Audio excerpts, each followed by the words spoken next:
Okay, good evening. Good evening. Good evening. Good evening. This is Pastor McLaughlin, Pastor New Life Bible Church. You're inside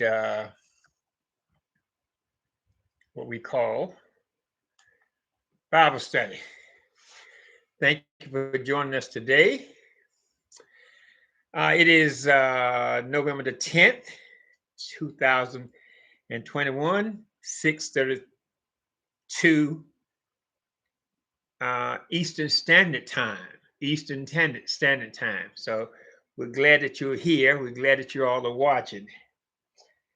Uh, so it's had a long day.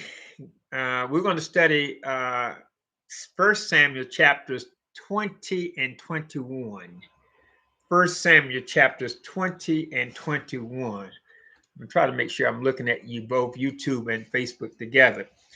First Samuel chapter 20 and 21. So let's get right into it. Good afternoon, Brother Townsend. I like that AP, awesome pastor. Brother Zeb, how you doing? Brother McGuire, Sister Cox, and all those on YouTube. When I was a kid, before many were born, when I was a kid, we only had a couple of cartoon characters on TV, and one of them was Popeye. You guys remember Popeye?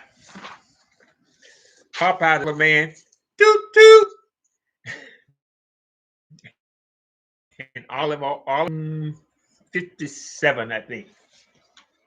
Toot toot. Anyway, put it back. That was before they had black characters.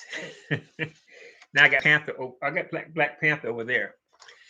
Okay, you guys don't remember him, so go to YouTube and look up Popeye and Popeye the cartoon. But y'all don't remember him. Brother McGuire, you say you remember him? My goodness. Did they have those where you from?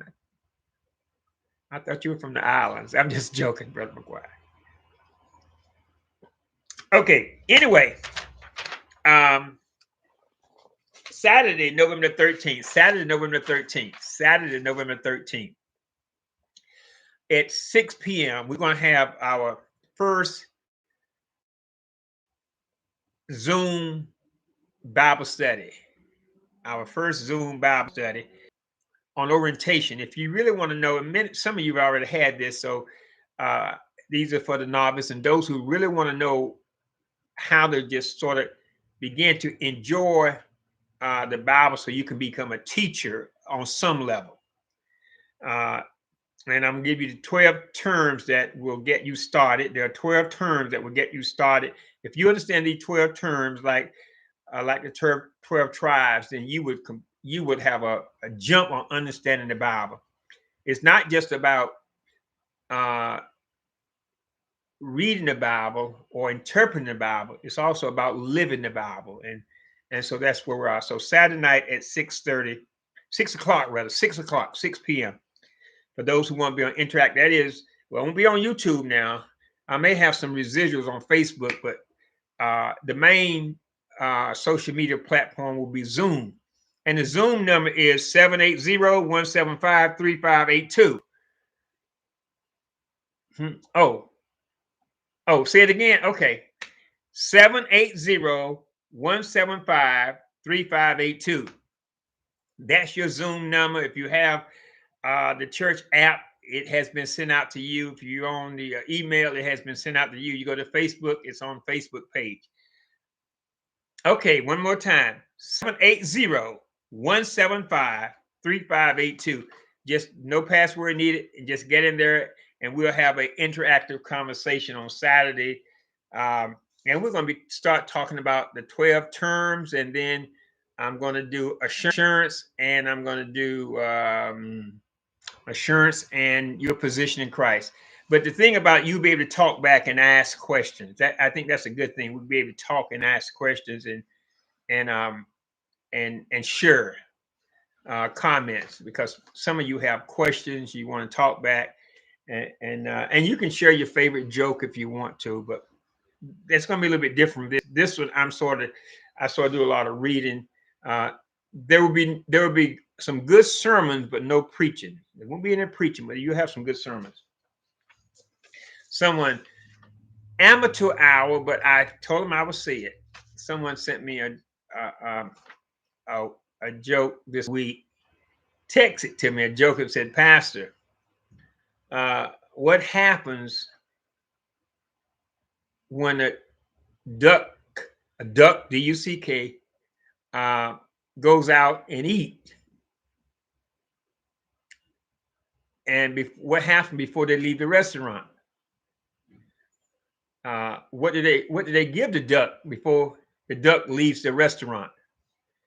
And I didn't know. Um, I had no idea what when a duck, D-U-C-K, leaves a restaurant. What do you give them when a duck leaves a restaurant? Uh, and I said crackers, I guess. Quack, quack, quack. No, but this guy said, no, what happens when a duck leaves the restaurant? What you give that duck? You give that duck a bill, a bill, a bill. Anyway, I hope I'm not having some poor, unstable connection with YouTube. I'm not going to change anything in YouTube. So if it goes out, not sure why it's acting up, but you stay with me. Sometimes on social media, I get some very, people say things, and today, not today. Well, you're today too, but people watch you on Facebook, and anti people who anti Christian stuff. They say some of the, what kind of preacher are you? You're just asking for money, and where do you get your religion from? They go all off. They give you all sorts of comment. I should turn them over to my audio visual department, let them respond, but I don't. I said to the person, I said, thanks for watching. Thanks for watching. And they commented back, I'm not watching. I said, well, how do you find out about us if you're not watching? So I'm like Paul. Some preach the gospel for filthy lure or to get money. Some preach the gospel for pride. Paul said this. He said, I'm just glad the gospel is being preached. And so if a person is watching us because they don't like Christ or whatever, I'm glad they're watching, because the Holy Spirit can do a job. I can say things, but it's the Holy Spirit that draw men and women to Christ.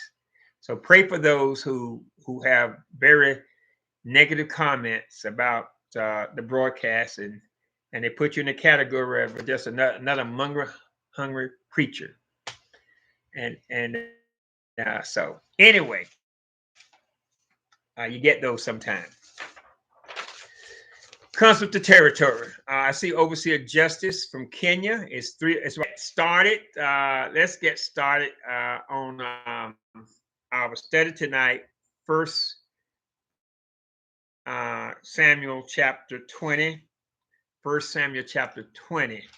Now, when we left off last week, Saul had tried to kill David and then home, and Saul surrounded the house, and David's wife helped him escape. And then David ran to Samuel, and Saul came. First, he sent three.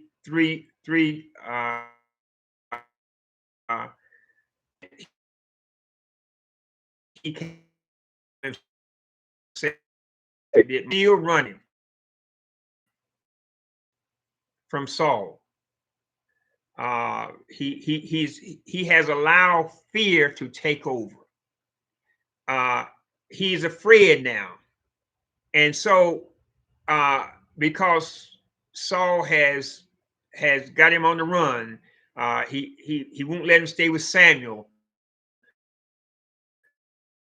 and he can't go back home, and David knows if he goes to Bethlehem, Saul will go there waiting on him to kill him and his parents. And so he does what many of us do when things are really critical in our lives, and we need somewhere to turn. David turned to Jonathan, his dear friend, who was Saul's son, by the way. He turned to Jonathan. We have in Jesus. Yeah. He turned to, I'll be closer to you than a brother. He turned to Jonathan for some help. And that's the spirit. And the reality that he turned to Jonathan. But the spiritual aspect is that we all should have someone. Jonathan was just as spiritual as David to a degree. He had faith in God. He loved the Lord. He was a brave man. And David turned to someone who could encourage him spiritually. Not a priest, not a pastor, but a friend. And sometimes your pastor could be your friend, but sometimes people look at the pastor as something else. I don't know. I can be a friend with the pastor. I can't. And so, and I can understand that. There are times when I wish people would call me just to say hello or something like that and just talk stuff. But I understand that members, there's a gulf there. There's a gulf there. It's not that you want to be there, just the way it is. That's just the way it is. So I understand sometimes that it's lonely for ministers because there's a gulf there. But anyway, David didn't go. He left Samuel and went to Jonathan, his friend. So let's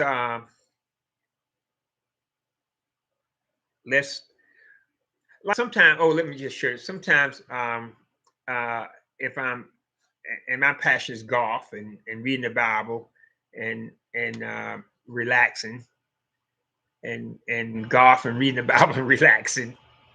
Those are my passions. But sometimes when I get on the golf course or I'm at the school or something, I just want to be a person.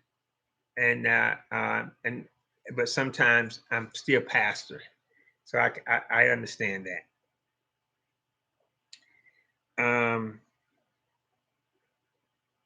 I was on the golf course one time, and this guy, I don't know where he came from. I to the day I think he was an angel, but I just don't know. I was on there, and all of a sudden this guy showed up. I was by myself. I was with him when he showed up, and he began to. He was a white guy. He had sort of like a German accent, and we were just walking, and he started talking about his life. And at first, I rubbed it off as, man, let's just play golf. I ain't got time to talk. And then he started talking about how he came from Germany, immigrated from Germany and lived in Louisiana, and how he was brought up, a Southern white guy, stuff like that, And then he came to North Carolina, and I'm thinking, why are you telling me this? and he had 2 daughters. And so my tentacles go up, and I'm thinking, wait a minute, there's something that's going on here, because usually guys just don't start talking like that. And he said he had 2 daughters, 2 granddaughters, right? Not 2 daughters, 2 granddaughters. And he was upset because one came home from high school with a black boy, young man, and the other one did not, and he was just so upset. And then she eventually married this black guy, and he had to deal with that. And I'm thinking, why are you telling me this? Don't you see? Am I black? And then he said, then I start telling him, in terms of just as a child of God, you have to treat everybody the same, no matter what. And he said he was a Christian, he was struggling with that. Then it said his daughter, this is the point, his other granddaughter went off to college. But when she came home with another girlfriend, and he said he was worried of. It just caught him up, and I began to witness to him and said, everybody's the same. Treat everybody. You got to show them love and all that. And I sort of gave him the biblical aspect of love from God is putting you through things, but you got to show love no matter who they come home with. And do you know something? About 5 minutes after I told him that, he disappeared. I don't know where he went. We're on the golf course. Okay. I didn't mean to share that because we got to go. Anyway, you got to be ready. So David then is running for his life. The Bible says God has not given us a spirit of fear, but David has fear. Fear creates worry. Worry creates stress. Stress creates depression. Depression creates death. It starts with fear. And the Bible says God has not given us a spirit of fear. Fear comes from Satan. It doesn't come from God. And so David then fled and came and said to Jonathan, this is chapter 20, verse 1. Lord, bless our study tonight. What have I done? This is David talking to Jonathan. What is my iniquity? And what is my sin before your father that he is seeking my life? David is crying out to his friend. He's already went home. He's already to Samuel. Now he's going to his best friend. Remember, David and Jonathan were best friends. Jonathan was probably 15 years older than David, but they had something in common. They were courageous men. And then Jonathan had this thing. He believed his daddy. He knew his daddy had flaws, had a character flaw, but he thought his daddy would not do something like this. So when David told Jonathan this, Jonathan's first reaction was, it can't be my dad. I know he's bad, but he can't be that bad. Sometimes we tend to think that our relatives can't do wrong. I had a parent one time say to me when I was telling them about their child, and I said, well, they said, well, so and so happened at school one day, and that this boy took this from my child and said this to my child, and all sorts of things. And I asked the mother, I said, did you witness this? Did you witness this? And I said it. I knew she hadn't, but I just wanted her to maybe, it's not like you seen. And she said, no, I didn't have to witness because my child never lies. After I got off the floor, no, I didn't fall. I couldn't say, all I said was, ma'am, okay, we'll look into it and do the best we can. Sometimes you just have to be open. When you hear one side of the story, you know what? You've only heard one side of the story. As a counselor, when a man comes to me, or a woman comes to me, or a wife comes to me, or a husband comes to me, or a child comes to me, or a parent comes to me, and they will give me their side of the story, I wait until I get the list of both sides before I try to make some kind of decision.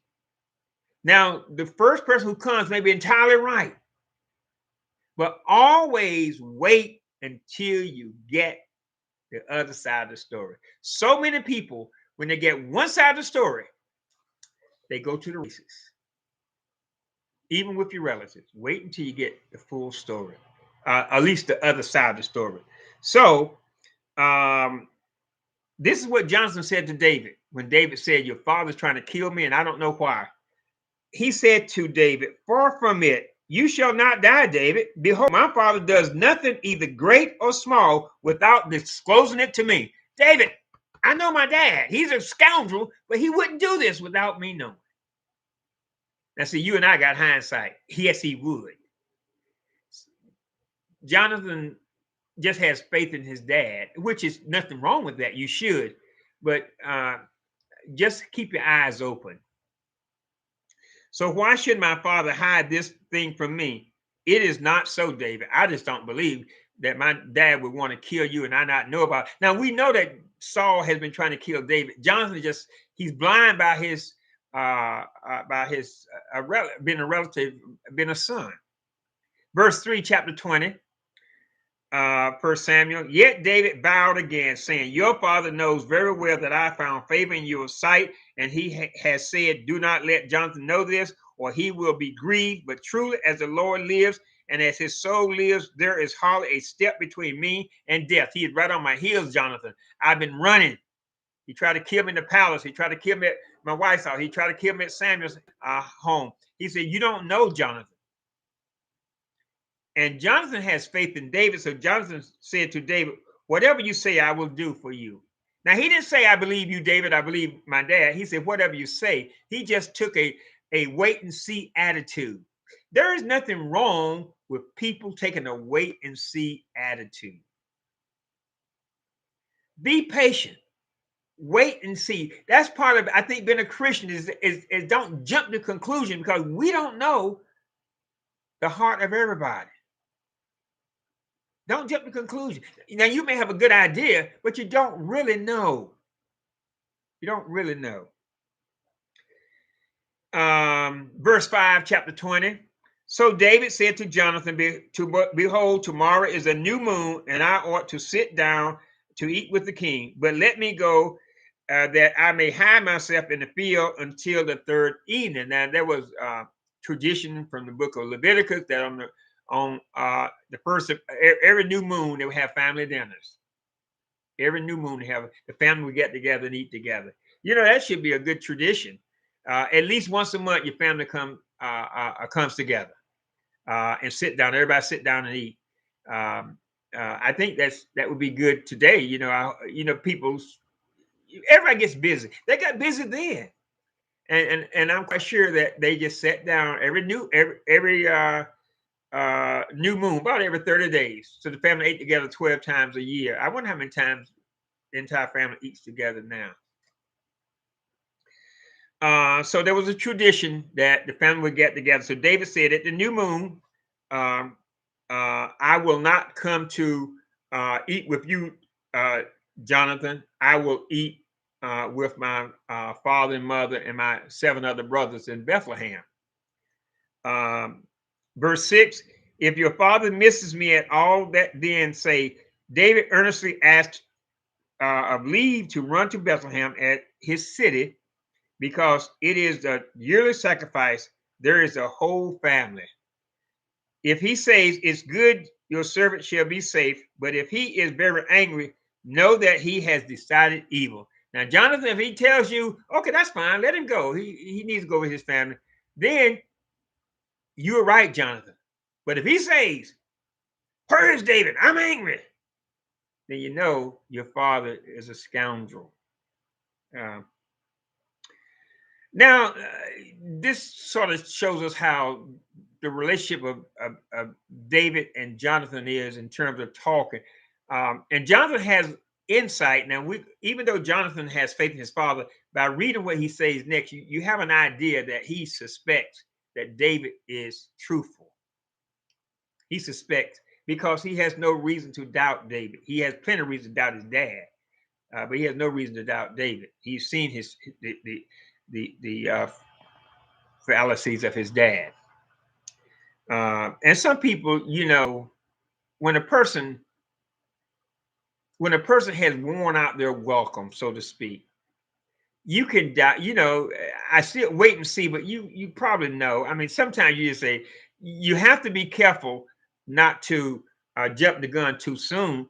But sometimes, you know, man, here comes so and so. I know what they want. And probably you're right, because they have done it so many times before.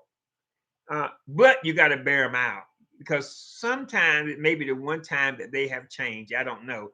So Jonathan had a good idea what his dad was going to do, but he wanted to wait him out, wanted to bear him out rather.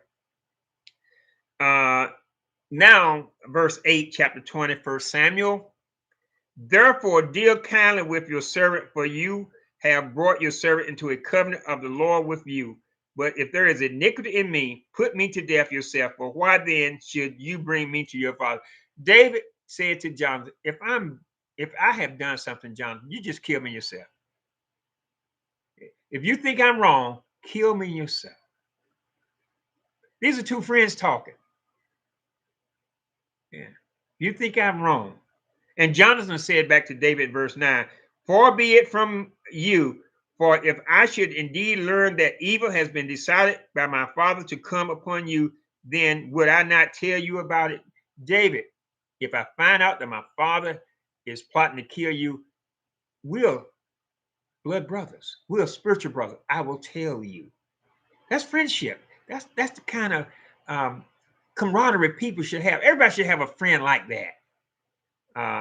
That they can just be honest with. Do you have one like that you can be honest with?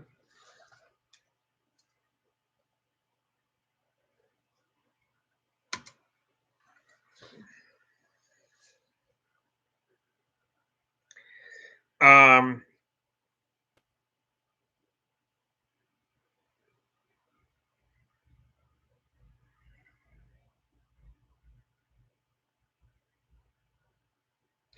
then David said to Jonathan, who will tell me if your father answers harshly?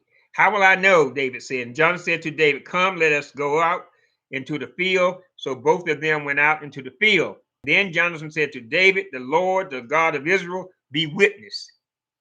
When I have sounded out my father about this time tomorrow on the third day, behold, if there is a good feeling towards David, shall I not send you to you and make it known to you? If I find out that my father is not trying to kill you, don't worry, David. I will let you know personally.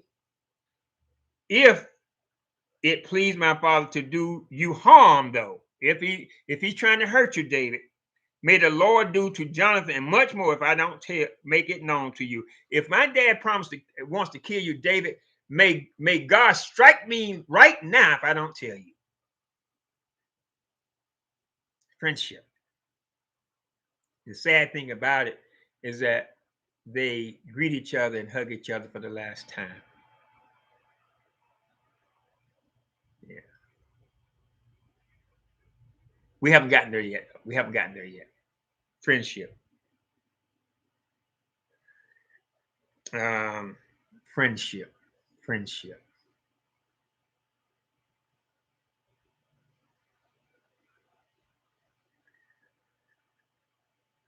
Oh, what a friend we have in Jesus. Then Jonathan say something uh, that sort of indicates that he realizes that David is telling the truth. He says, "If I am alive, will you not show me the loving kindness of the Lord that I may not die?" In other words, Jonathan is telling David, "If I survive what?" He thought maybe that David may be right and his dad may kill him. He said, "But if I'm alive when all this goes down, David, will you be kind to me and to my family and my children?" John has several kids, by the way. Um, verse 15, you shall not cut off your loving kindness from my house forever, not even when the Lord cuts off every one of your enemies of David from the face of the earth. When the Lord kills my dad, in a sense, that's what he's saying, and all your enemies are gone, he said, Jonathan said, David, remember me, please. Remember my loving kindness that I've shown to you. And so Jonathan made a vow, a covenant with the house of David, saying, may the Lord require it at the hands of David's enemies. Jonathan made David vow again because of his love for him, because he loved him as his own life. He made David vow that David would take care of his offspring, his children, his grandchildren. He felt like David was going to become king. And even though it didn't matter to him, it mattered to he was taking care of his offspring. He wasn't thinking about him. Jonathan was putting his children first. It's not like King Hezekiah. You remember King Hezekiah, good king, by the way, good king, but he had his flaws. When God had given him 15 years to live, and he showed the Babylonians what was in the temple, and Isaiah said, "You shouldn't have done that," and because of that, God's going to take your kingdom from you. You know what Hezekiah said? Okay, but just don't do it while I'm alive. He was selfish. Now, Hezekiah was a good king. Now, don't get me wrong. Read the story, good king. But he was still selfish. He said, just don't do it while I'm alive. let my grandchildren, my children suffer. Well, don't let me suffer. Uh, and so Jonathan said, David, take care of my kids. He didn't say take care of me. Take care of my kids, David. That's a person who is showing love first. Love first. And we know the story from 2 Samuel chapter 9 that Jonathan had a son named Bathsheba, and that he was crippled because when the enemy was coming, the nurse dropped him, he broke his leg. So he was crippled, and then he moved to a place called Lodabar. Lodabar was like the slums. And so Jonathan, Saul's grandson, Jonathan's son, lived in the slums and was a cripple. And he lived a life of rags, not riches, rags. And when David found out about Jonathan's son, he brought him to his house, gave Jonathan's son his land back, and let him sit at the king's table. David sure repaid Jonathan for what he had done. But that's okay. When we get to 2 Samuel, we'll see that God's going to repay you for what you're doing. God's going to repay you. Now, you're not doing things for payment, but God's going to repay you. You're doing things because of the greatness and goodness of the Lord. But God's going to repay you. Your reward is going to be great. Well done. You know, there are two terms in the Bible we're going to talk about Sunday: well done and well pleased. Well done, my good and faithful servant. That has the idea that you've done something and it's completed, and God just give you a thumbs up. Well pleased has the idea that you're doing something. You haven't finished yet, but you're in the process of doing it. And God likes the work you're doing, and he gives you thumbs up. Now, we're all going to hear well done. But are we hearing well pleased right now? Is God happy where we are right now?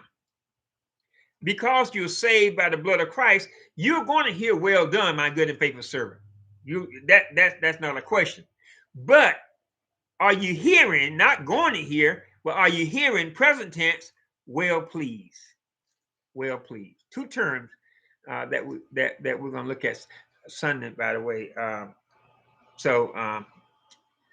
don't want to jump on the sermon for Sunday already, isn't it? Well pleased. God said about Jesus, well pleased. At his baptism, well pleased. He was pleased that he followed the law. He followed his heart. He was pleased what he was doing at that particular time. Is God pleased with your life right now and what you're doing and how you're working for him and you're sharing the word and studying the word? Does he say, well, please?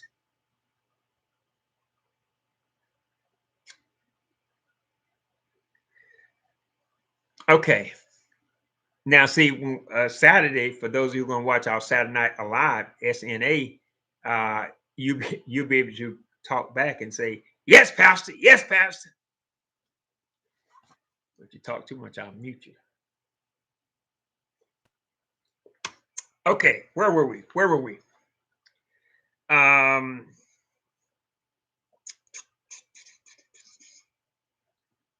Verse 17. Verse 17. Jonathan met David bow again because of his love. Then, verse 18. Then Jonathan said, tomorrow is a new moon. And you will be missed because your seat will be empty. Now, normally Abner, the guard, Saul, Jonathan, David, and other people will be eat at the king's table. Maybe, definitely not his wife, but maybe some other generals or lieutenants will eat at the king's table. And David wasn't going to be there. And verse 19, when you have stayed for 3 days, you shall go down quickly and come to the place where you hid yourself on that eventful day, and you shall be remain by the stone Ezel. Um, that's an interesting word, the stone Ezel, E-Z-E-L. That means um, to show the way, to show the way.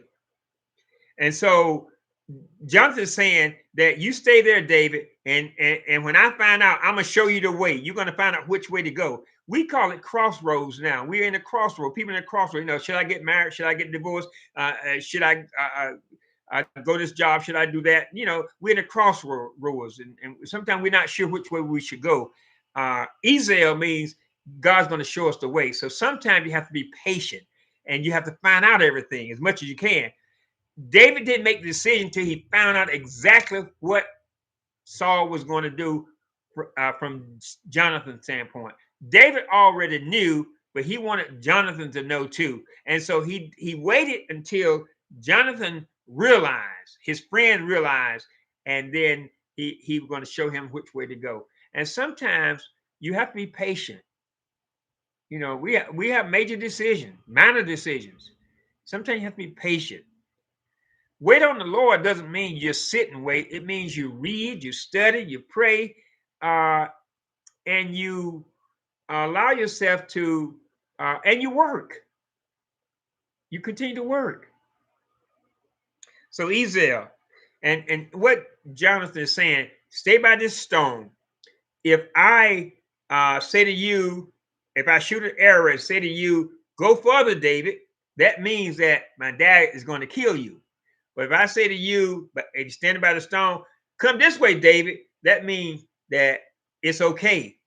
And I'm gonna have a lad out there, a little boy out there, because I don't want anybody to know what I'm doing, and I'm gonna pretend I'm shooting an arrow in the sky, but really I'm giving you a warning. Okay, now that I've told you, let's read it. I will shoot 3 arrows to the side as though I shot a target. And behold, I will send a little boy saying, go find the arrows. If I specifically say to the lad, behold, the arrows are on the side of you, get them, for there is safety for you and no harm as the Lord lives. So if I say arrow goes beyond you, David, you okay.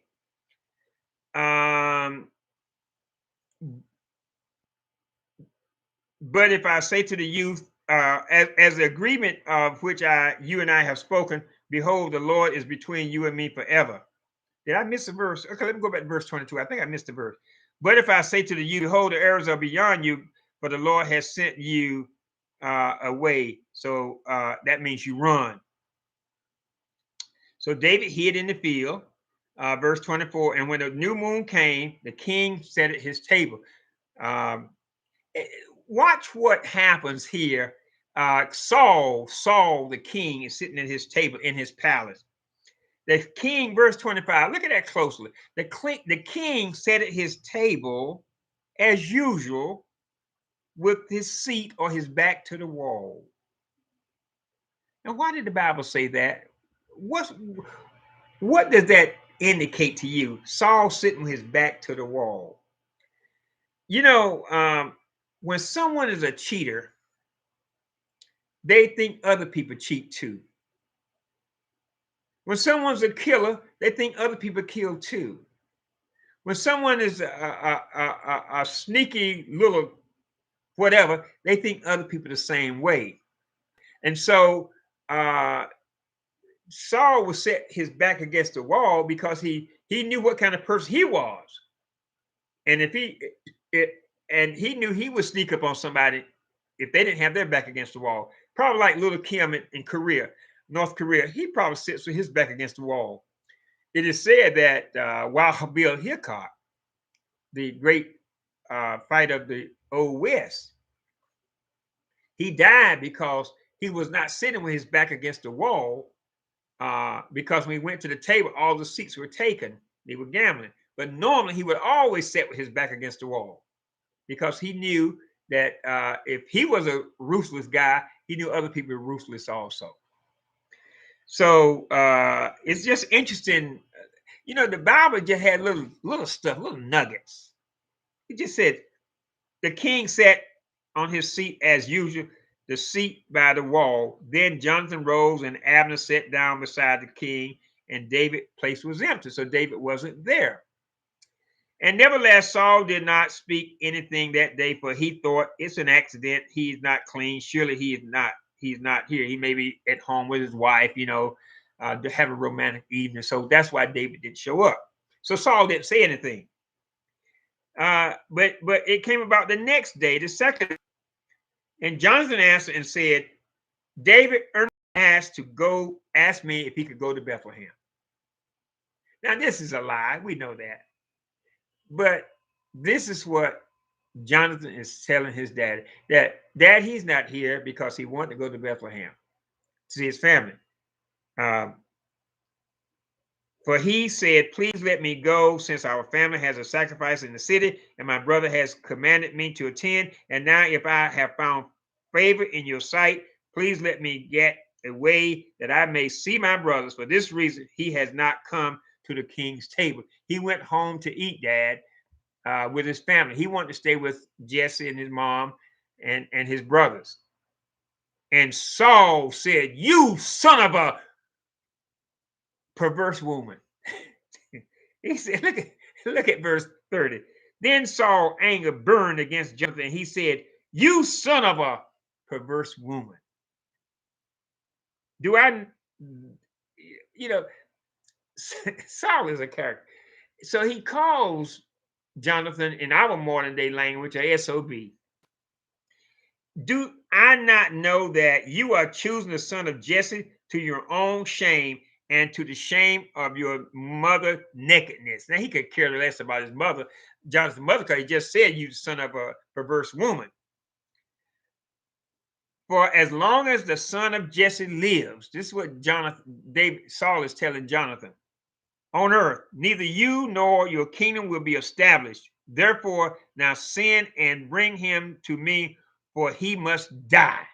Jonathan, if David lives, you will become king. Well, Saul wasn't really concerned about Jonathan, was he? He was really concerned about his kingdom, not Jonathan's kingdom. But that's what he said. And then Jonathan then tries to talk to his dad and tell his dad, well, come on, Dad, we're mother and we're father and son, and so come on, let's work this out. I was telling my wife earlier that my son and I, he was in Mississippi today, and we just had a good conversation talking about politics and just sometimes it's good, for those of you who have children, adult children, that is, it's good to have adult conversation with your kids. And we talked about certain things, a lot of stuff. But in this case, Jonathan is not going to convince his dad Saul about. And Jonathan tried. Jonathan said, "Why should he be put to death? What has he done, Dad?" And then when he said that, Saul picked up a spear and hurled his spear to strike Jonathan down, so that Jonathan knew that his father had decided to put David to death. And he missed Jonathan. He was going to kill his own son.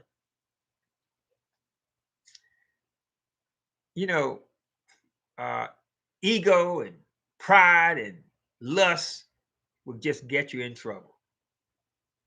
Going to kill his own son.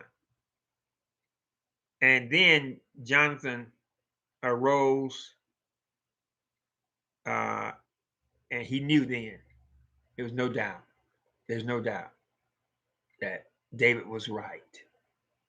And he had to know for himself. Sometimes we want people to know for us. And, if you have a problem with your spouse or your children or your work or something, you want them to jump on your bandwagon. and you want them to support you right away. I worked with a person one time, and there was a dispute between two people within my office, and this person told me their side of the story, and I said, "Wow, that is terrible." And but it was their side of the story. I don't know how uh, true it was, but they're trying the story. And so I went to inquire the other side of the story. When I did that, the person who told me their side, they said I turned on them. I didn't turn on them. I just wanted to I wanted to see the other side of the story before I could make a intelligent decision. Uh, some people don't want you to hear the other side of the story. Because sometimes when people give their side of the story, they don't lie in the technical definition of lie. In the spiritual definition, they do, but not in the technical definition. They just leave some of the truth out. Mm. Uh, did you leave the house? I closed my door to my room. I didn't ask you. You closed the door to your room. Did you leave the house? you know. But anyway, so here we have. Then Jonathan arose after his dad tried to kill him in the table in fierce anger and did not eat food on the second day of the new moon, for he was grieved over David because his father had dishonored him. Now it came about in the morning that Jonathan went out into the field for the appointment, and with David and a little lad were with him. And he said to his lad, "Run, find now the arrows which I am about to shoot." As the lad was running, he shot an arrow past Ezel, the place that says "Show me the way." He shot the arrow past that. And when the lad reached the place of the arrow and Jonathan had shot, Jonathan called out the lad and said, "It is not the arrow further on." That that signal was showing David that he was right. Saul is out to kill him. In other words, run, David, run. Not run, Forrest, run. He's out to kill you. Now, but they have to say their goodbyes though first. They have to say their goodbyes first. The lad is not doesn't know where he doesn't know David is there. By the way, he's just running. He's not involved with it. Um, and that shows us too with parents. When husband and wife having a beef, your children shouldn't be involved. Don't involve them. Don't involve them. I know it's tempting to involve your kids, but don't ask them to take sides. Don't lay that on them. And you can ask them by just the way you talk, but don't ask them to take sides. Um, um, oh, by the way, I'm not speaking to anybody like Miss Burns, Miss Bell, Miss Tequila. Oh, I'm sorry, Facebook fan. I'm just not talking to anybody tonight. Uh, Goodness, I got to start talking to some people. Brother Austin, you there? Or you just signed in and left? Okay. Yeah. Don't involve your kids into your adult situation. They shouldn't know. I was counseling a couple one time, and they said, "What should we tell the kids?" I said, "Don't tell them anything. Why? Why tell them anything? They're not married to you, are they?" Yeah, yeah. And this couple's getting along good today. Don't involve the kids. Okay. So this little boy didn't know what was going on between David and Jonathan, as we're going to see, verse 38, chapter 20. And Jonathan called after the lad, "Harry, be quick, do not stay." And Jonathan's lad picked up the arrow and came to his master.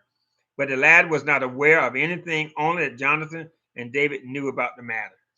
So the lad was not aware of anything. Hi, Miss Tequila. Uh, Verse 41. Thank you, Brother Austin. When the lad was gone, David arose from the south side and fell on his face to the ground and bowed 3 times. And they kissed each other and wept together, but David wept the more. They knew this was their last time. David was going to have to leave, and Jonathan was not leaving his dad, even though he didn't have any faith in his dad, but he was going to be a faithful son. Verse 42, chapter 20. And Jonathan said to David, go in safety, inasmuch as we have sworn to each other in the name of the Lord, saying, the Lord will be between me and you. Now, this is not the same one that Laban said to Jacob when Laban was chasing Jacob. And he said, may the Lord watch between me and thee while we're absent one from another. That was not a greeting of goodbye. That was a greeting of two enemies saying this: I'm watching you. I'm watching you. Now, we use it sometimes at church. Sometimes we'll say, may the Lord watch between you and me while we're absent one for another. And we can use it like that's okay. But that's not the original use of it. The original use of it was Laban said, may God watch you, and I'll be and so that you won't steal from me. And Jacob says, and so that I won't steal from you, and vice versa. I got my eyes on you. You don't leave a greeting saying somebody, I got my eyes on you.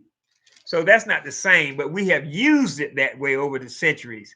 But it wasn't intended that way initially, but it's okay. But this is the real greeting of goodbye. Jonathan said to David, First Samuel chapter 20, verse 42. Jonathan said to David, go in safety as much as we have sworn to each other in the name of the Lord, saying, the Lord will be between me and you, and between my descendants and your descendants forever. Then he arose and departed while Jonathan went to the city. David started running again. Fear had overtaken his life, and he was running. At this point, it's not the same spiritual man as the kid that fought Goliath. And we can all have these down moments when we feel like God is not there. God tells us, I will never leave you nor forsake you on whatever mission you're on. In the Great Commission, he says, go. But at the end, as Brother Wallace said one time, but at the end of that verse, say, but I will never leave you nor forsake you. And so we need to go. We need to go, and God be with us. But David was so afraid that he first he went to Nob. Nob is where the priests were.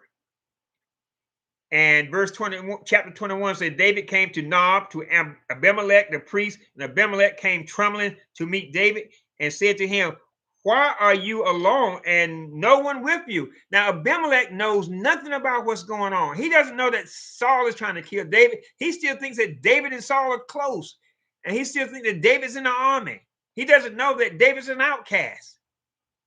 And so the priest, he doesn't have a Facebook page, the gossip column, to find out what's going on. And so when David comes, the priest said, why are you alone, David? You've killed 10,000. Where are your soldiers? David, at this point, because of fear, he tells a lie. Now, I'm getting ahead of myself, but that lie gets Abimelech killed later on. You see, your sins are not isolated. You say, well, it's just my body. It's just what I do. No, what you do can affect others. The football player, and it's nothing, the football player that was driving 150 some miles per hour, you know, his sin, his drinking affected someone else's death. You know, what you do does affect other folk. And so, but we'll get to that next chapter next week, I think. No, 2 Samuel, we never get to it. Yes, we will. We'll get there. David said to Abimelech, the priest, now this where all the priests live in Nob, N-O-B. David said to the priest, the king has commissioned me with a matter that has said to me, let no one know anything about the matter on which I am sending you and with which I have commissioned you, and I have directed a young man to a certain place. David tells the priest, the king has sent me on a secret mission, and I'm not to disclose it with anyone. You know, like I Spy or what's that show that they had? I can't think of the name of it. Special Mission or something. Anyway, I think they made a movie about it. Tom Cruise made a movie about it. But David lies to the priest and tells the priest that the men are in the woods hiding, and the king has sent me on a special mission. That's what fear will make you do. Fear will make you lie, make you cheat, make you steal, and God is not the author of fear.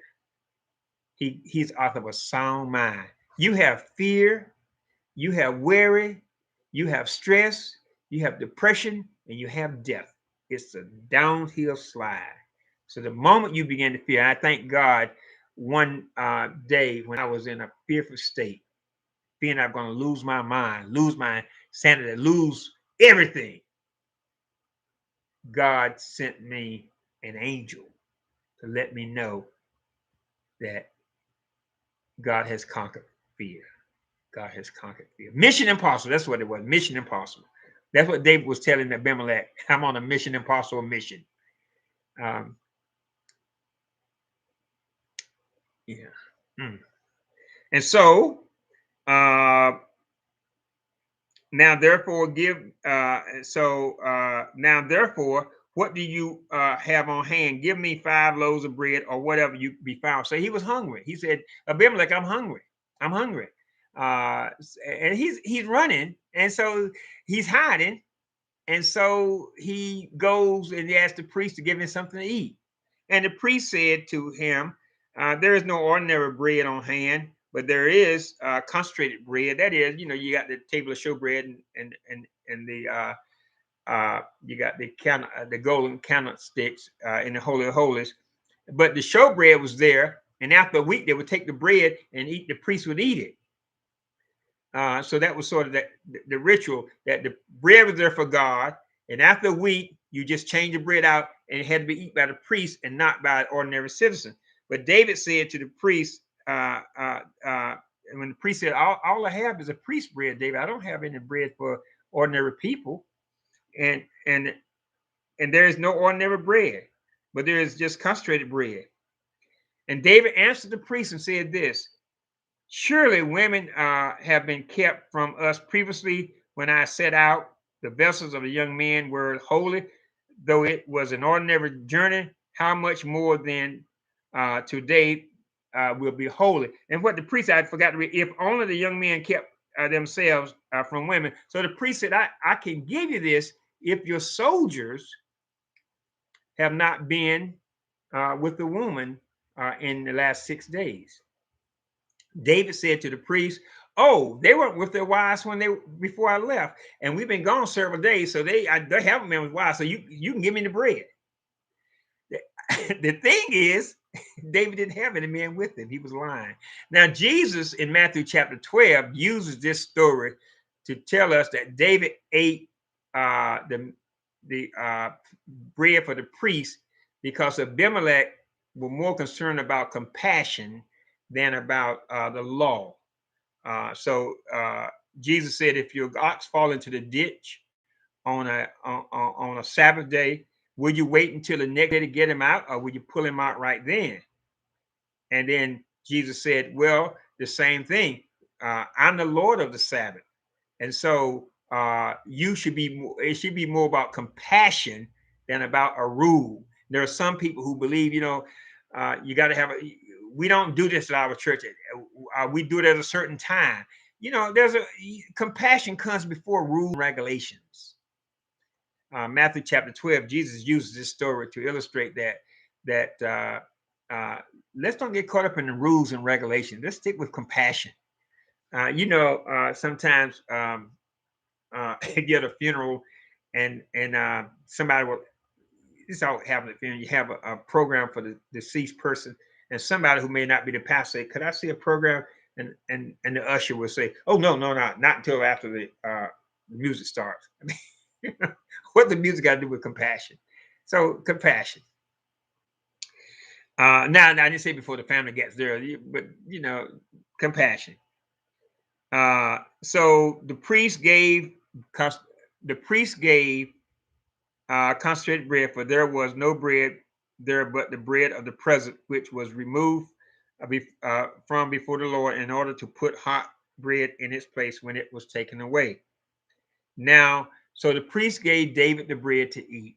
Now, while David was there was a guy named Dog, Doeg. He was an Edomite. He just happened to be there because he was a sinner and he was trying to pray his way back into the good graces. So he was there repenting of his sin. He's a dog, you know. David says later on, "I wish I had killed that dog." But this guy name is a dog, Doeg, and he worked for the name dog in this case means anxiety. It just anxious, someone who just has an anxious behavior about him. Uh, but he was there, and he saw David, and he saw David eat the bread. Now later on, he's going to go back and tell Saul, "I know where David is," but the writer just threw that in to let us know. And so David then ate the bread, but he's still on the run. So then the priest said, David said, "Do you have a weapon? Do you anything I can use?" The priest is thinking, "Wait a minute, David, where are your weapons?" And David said, "Well, I had to leave early and I left all my weapons back at the palace." Now that, when you start lying, you start going on here, don't you? And then the priest said, verse 9, the only weapon I have is Goliath's sword, and you killed Goliath. Remember that? Whom you killed in the valley? Behold, it is wrapped in a cloth behind the ephod. If you would like to take it, you can, David. You earned it. For there is no other except for here but that sword. And David said, "Okay, there's none like it. I'll take it." And so David took Goliath's sword, and he's I got to get out of here because Saul is coming. I know he's coming. I know he's coming. He'll find me. And he ran so fast, he ran right into the city of Goth. The city of Goth. Now, where is Goth? Goth is where Goliath came from. Sometimes when you get in trouble, you will go back. It's like a dog going back to his vomit. When things get bad, there's a feeling sometimes I want to go back to the mess I was in. I'm going to use alcohol, but not always alcohol. Anything else, I'm going to use alcohol for example. You're a Christian, and you get your life together, and then things get really bad. Well, you say, "Well, I need a drink." Well, drinking is what you got in trouble with the first place. We have a tendency to go back. You know, your marriage is in trouble, and you can say, "Well, I'm gonna go back to the person I was with." Well, that's what you left that person because they weren't a good person. You want to go back. And David went back to territory where Goliath came from. Fear would make you do a lot of crazy stuff. Fear would make you, I just go take a vacation. I'm gonna just go to the Bermuda. I'm gonna go. It just make you try to get away from it. Deal with fear. Don't run from it. Deal with it. God did not give you the spirit of fear. David's afraid, and David rose and fled and went to Ashish, which where the king lived. Um, but the servants of the king said to him, "Is this not David, the king of the land? Did they not sing of this one as they danced, saying, Saul has killed 10,000, 1,000, and David has killed 10,000?" So when David got to Goliath's hometown and the Philistines recognized him, they say, "Is this not David? What happened to him? What happened to him?" Have you ever seen somebody who seemingly came out of mess, got their lives together, got in trouble, and went back in mess? And you say, "Man, what happened? You were doing so well." David now is in the Philistines' territory, acting like a person who has never known God. He's not the same young kid that said to Goliath, "The Lord will take you down today." He's not. Fear will tear you apart. I think that most people No, I can't say most. I think there are a lot of people who are in institutions there in there because of fear. If they could conquer their fear, if they could conquer their fear, then they could get out. Fear of, that's why psychologists and sociologists, they have over 500 words for phobia. They have phobia for everything. You know, fear would make you do crazy stuff. Phobia for, uh, you know, you got paint phobia, you got light phobia, you got going out the house phobia, driving phobia. Just fear will sidetrack you. That's why whenever you get afraid, you ask God to take away the spirit of fear. Take away your spirit of fear, because if not, it'll drive you back to places you don't want to go, or people you shouldn't be around, or things that you shouldn't do. Fear, fear, fear. Um, Fear will run you crazy. You can't use a C word. Fear will make you feel insane. Yeah, yeah. God, I pray that the spirit of fear will not be on anyone tonight. Give them a sound mind, because fear does not come from God, it comes from Satan. Sometimes you wake up in the night for whatever reason, fear. Don't try to watch TV it away. Don't try to sing it away. Read it away through the word of God. God has not given me the spirit of fear. But David is afraid. In David, verse 12, chapter 21, and David took these words to heart and greatly feared the king of Gath. He feared he was now this he wasn't afraid when he watched Goliath, but there comes time in your life when you're up and you come down. I was telling a pastor the other night, I was trying to explain to some pastor that we have two natures, and sometimes if you don't have the right foundation, you don't understand certain things spiritually, and that's sort of sad. But anyway, I was saying pastors, I said we have two natures. We have the nature that we're born with and the nature that we're reborn with. And they're there. You can't dispute that. But if you don't understand that, because your foundation is not solid, you just don't have the right foundation. But anyway, uh, we have a divine nature that we're reborn with, but we have the old nature, and which one is always the old nature wants to come up, but the way we make it dormant is by feeding the new nature, the word of God. The old nature will fear.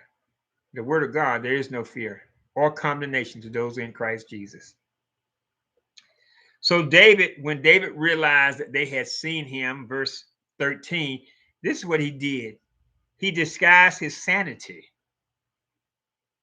before them and acted insane in their hand, and scribbled on the doors of the gate and let his saliva run down his beard. He just acted foolish. He acted foolish. Fear would make you do that. That's what I said.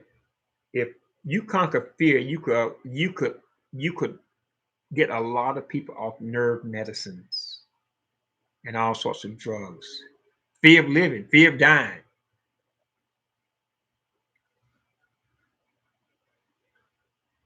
We need to preach more on how to overcome fear.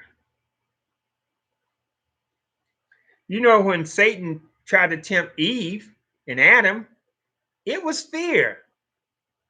He was essentially saying to Eve, you won't be like God. And she felt fearful. I won't be like God. She was afraid to be herself.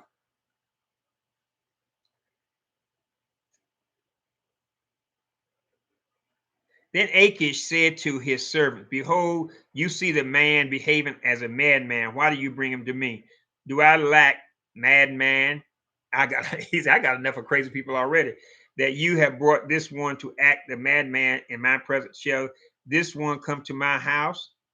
And so when David leaves this place, now we won't get on tonight. We're going to stop right here. David leaves um, uh, Goth, running, still running, and he runs to a cave. He runs to a cave. And that's where God can talk to you sometime in the cave. Uh, he runs to a cave, hiding in a cave. And we're going to see how God's going to come back into his life. He was a young lad. He had God. He got away from God. Uh, God didn't get away from him though. Uh, and he for a moment he lost it, but that God didn't lose him. But when you stay in the Word, it'll come back. There will be some down days. We all have down days, but stay in the Word. Stay in the Word.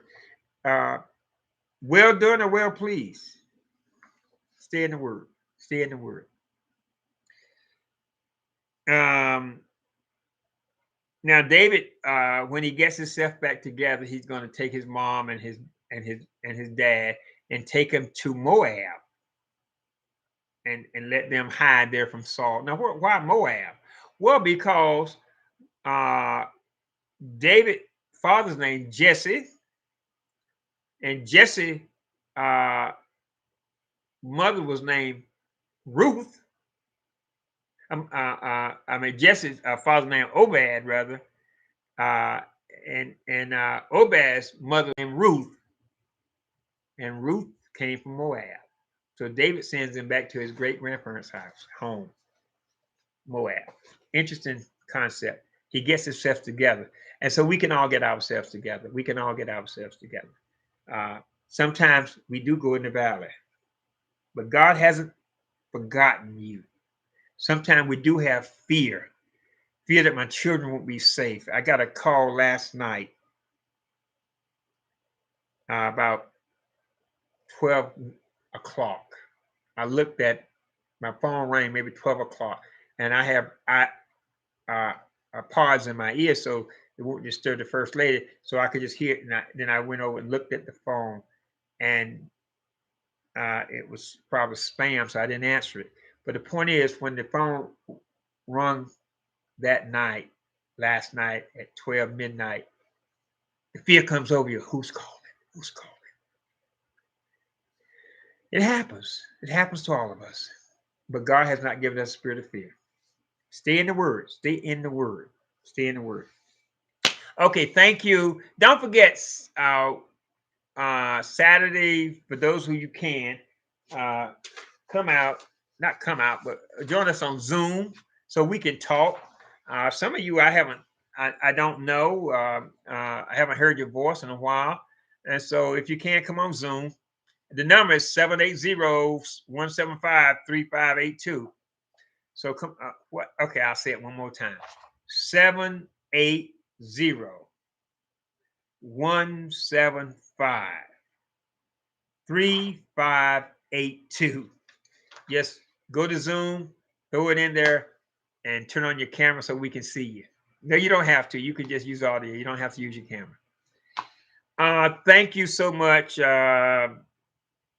Praise God. Pray for families everywhere. Pray for those who are sick and shut in. Pray for those who are hurting. Uh, Let the word of God continue to just spread throughout your life, and may God be with you, and may God bless you. And you see from David's life that Christians do go through things. Now, this is not the worst, because we haven't got to Bathsheba yet. But the part is that God always said, I'm well pleased, I'm well pleased, I'm well pleased, I'm well pleased. And so that's what well pleased doesn't mean you're perfect. It means you aspire to do God's will. It doesn't mean you're always doing it, but you aspire to do it. And God knows your heart. God knows your heart. Thank you, Zeb. Thank you, Brother Townsend. Thank you, Brother Alston. Thank you, Brother Emmanuel, Miss Gillis, Miss Bell. Thank you, Brother Archie, Miss Burns. Thank you, Miss Rivers. Thank you, Overseer. See who else? And God bless all of you. Don't forget, tomorrow is Veterans Day. Salute a veteran. Let them know that you care, and enjoy the rest of your week. Many of you won't be working Friday. It's a holiday, or it's going to be extended holiday. So be careful this weekend. Pray for kids going who back in school, um, and and remember that you don't have to uh, do anything but hold on to His unchanging hand. So He's definitely holding on to you. May God bless you. May God be with you, and may God forever be your guide. If you want to contribute to this ministry, you can use our Cash app, Love New Life, if you've been blessed, or you can go to our uh, church app, New Life Bible Church INC, and download the church app, New Life Bible Church INC, and then you'll see how you can give through the church app. So until then, this is Popeye the Sailor Man saying, "Doot doot." Popeye the Sailor Man. What? I forgot the jingle now. It's been so long. I forgot the jingle. But anyway, you know what it is. good, good night. Y'all are wow. Thank you. Let's see. Oh, wow. I think I can't remember. I should get a jingle up. Okay. Old toys. I shouldn't keep old toys. God bless you.